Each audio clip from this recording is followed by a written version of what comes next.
Hello there, just sharing a little bit about beauty, truth, and goodness. As the new year starts, many of us have a big list of to-dos, no, or resolutions, so call them. And I think one of the most popular ones is losing weight or going to the gym or exercising and things like that, which is great because our bodies are temples of the Holy Spirit. Yet, thinking about this fact, how many times have we really thought about our spirit? We know that we are eternal beings and we're mortal. Our bodies die and decay, yet our spirits live forever.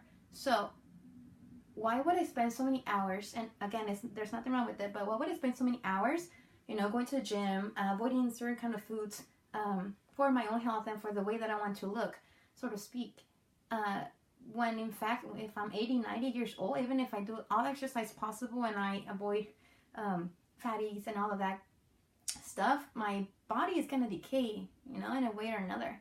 So why do we spend so many hours focusing on that when our spirits, sometimes we overlook our spirits, they're going to live forever. So why not spend maybe the same amount of time that I spend focusing on my corporal health, also with my spiritual health?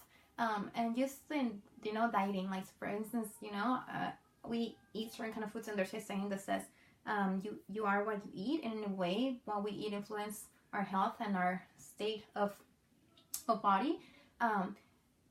And so it's the same with our spirit. What enters through our five senses is kind of like our food, right? So what am I feeding my spirit with? What kind of books am I reading? What kind of music am I listening to? What kind of environment am I involved in? What things am I doing? What things am I speaking? So if we use our five senses, whatever comes in through my, my eye, my sight, even my smell, everything that comes in is going to affect my spirit. So that's one of the things. Also, many times, when we are trying to lose weight or whatever it is, body fat or whatever you want to call it, we avoid certain foods, right? So like, okay, I'm not going to eat junk food, or I'm not going to eat greasy stuff, just to help the process. So same with our spirits. There are things that we have to avoid, Are you avoiding listening to negative conversations? Are you avoiding trashy music that is very immoral and is just about, sex and drugs and killing and using people? Are we avoiding that kind of stuff? Are we avoiding TV shows or movies that are, harming our spirits and our minds and are corrupting us? So what are the things that you and I need to avoid to help the process in our spiritual health? And then another thing too, right? So in the way that, so for instance, if you want to lose weight, of course it has to be with what you eat and also the exercising. So in our spirits, how you and I are going to exercise. So what am I going to do? How am I going to practice the virtues, right? So which are basically good habits.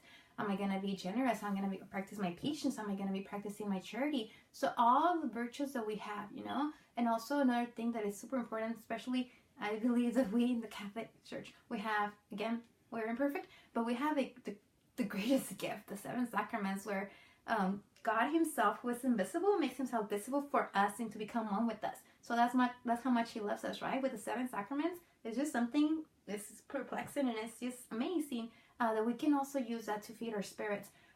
Because again, we want to look good, right, in your body, but we also want to look good in our spirit, because again, our spirits are immortal, and when we are called to face God, when it's our time to be with him, I want to look beautiful. And I'm not talking about his external beauty. I'm talking about my spirit. I want to show him, like, Jesus, look, this is what I did, I try to do this, and I try to do that, and I avoid doing this, and I avoid doing that, just to be beautiful for you, Just like, think about spouses.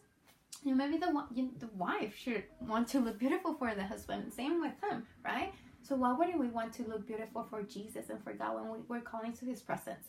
So that beauty that is spiritual, that's internal, is going to last forever, and nobody is going to be able to destroy that. Like our physical beauty, what if I get into a car accident and I get burned?